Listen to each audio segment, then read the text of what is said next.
اللہ کرے یوم آزادی کے دن ہمارے افسران کبھی ان کی قربانیوں کا تذکرہ بھی کریں جنہوں نے ملک بنانے کے لیے اپنی جانوں کے نذرانے پیش کیے، کتنی عزتیں لوٹی، کتنی خواتین اپنی عزت بچانے کے لیے دریاؤں اور کنوؤں میں کود گئیں، کبھی ان کی قربانیوں کا تذکرہ بھی ہو۔ مگر افسوس، کون کرے گا ان کی قربانیوں کا تذکرہ؟ ان کا تو نام تک نہیں۔ کون یہ قربانیاں دے کر یہ اتنا بڑا خطہ خوبصورت ہمیں دے گئے؟ آج ہم کچھ پڑھ کر ان کی روح کو اصحال ثواب کر دیں، ان کی قربانیوں کا تذکرہ کر دیں، کچھ بھی نہیں ہے۔ کوئی ہے ایسا؟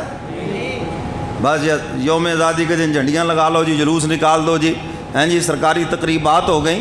تو چاہیے ٹی وی پر بھی اور ان تقریبات کے اندر ان شہداء کی قربانیوں کا تذکرہ کرنا چاہیے یا نہیں؟ تاکہ اس نئی نسل کو پتہ چلے یہ اتنا خوبصورت خطہ ہمیں مفت میں نہیں ملا، ہمارے اسلاف کی قربانی ہے، ہمارے علماء کی قربانی ہے۔ اور دہلی کے چاندنی چوک سے لے کر پشاور تک کوئی درخت ایسا نہیں جس کے اوپر علماء کی لاشیں نہیں لٹک رہی تھی، توپوں کے سامنے کھڑا کر کے جن کے جسموں کے ٹکڑے کر دیے گئے۔ آخر وہ کون علماء تھے؟ اور میں اکثر کہا کرتا ہوں یہ پاکستان کو روٹی کپڑے کے لیے نہیں بنا ہے۔ قائد اعظم محمد علی جناح رحمۃ اللہ علیہ، علامہ اقبال، بھئی ان کو رات کو روٹی نہیں ملی، صبح کو پاکستان بنا دیا، ایسے تھوڑی ہے۔ یہ پاکستان کس لیے بنا؟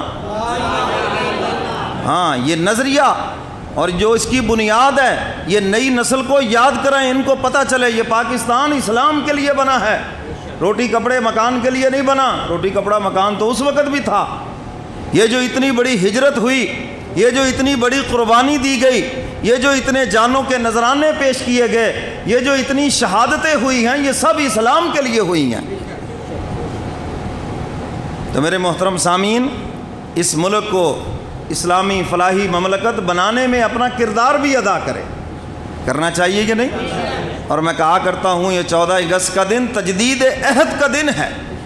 ہم عہد کریں کہ یہ ملک جس کے لیے بنایا، ہم اس مقصد کے لیے اپنی پوری کوششیں اور اس مقصد کو حاصل کرنے کے لیے ہم اپنی توانائیاں لگانی چاہیے یا نہیں؟ اور میں تو آپ سے ایک ہی مطالبہ کرتا ہوں کہ الیکشن کے موقع پر مولویوں کو ووٹ دے دو، کسی مسلک کو دے دو، یہ میں کھلا ذہن رکھتا ہوں۔ اور اس وقت تک اس پاکستان میں تبدیلی نہیں آئے گی جب تک آپ علماء کو کامیاب کرا کے حکومت ان کے ہاتھوں میں نہیں دیں گے۔ کیوں جی؟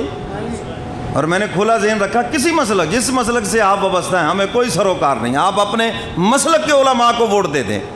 دیکھو بھئی، اسلام تو پھر ہی آئے گا نا جب آپ اسلام پسندوں کو ووٹ دیں گے۔ اگر آپ اسلام دشمن قوتوں کو ووٹ دیں، سیکولر عناصر کو ووٹ دیں اور یہ توقع کرے کہ ملک میں اسلام آ جائے، اسلامی قوانین آ جائے اور ملک میں بہار آ جائے، یہ کبھی نہیں ہو سکتا۔ کوئی بندہ کیکر کا درخت لگائے، ککر، اور پھر ہمیں آ کے کہ مولوی صاحب خلوص سے دعا کرو اس کو سیب لگ جائیں گے؟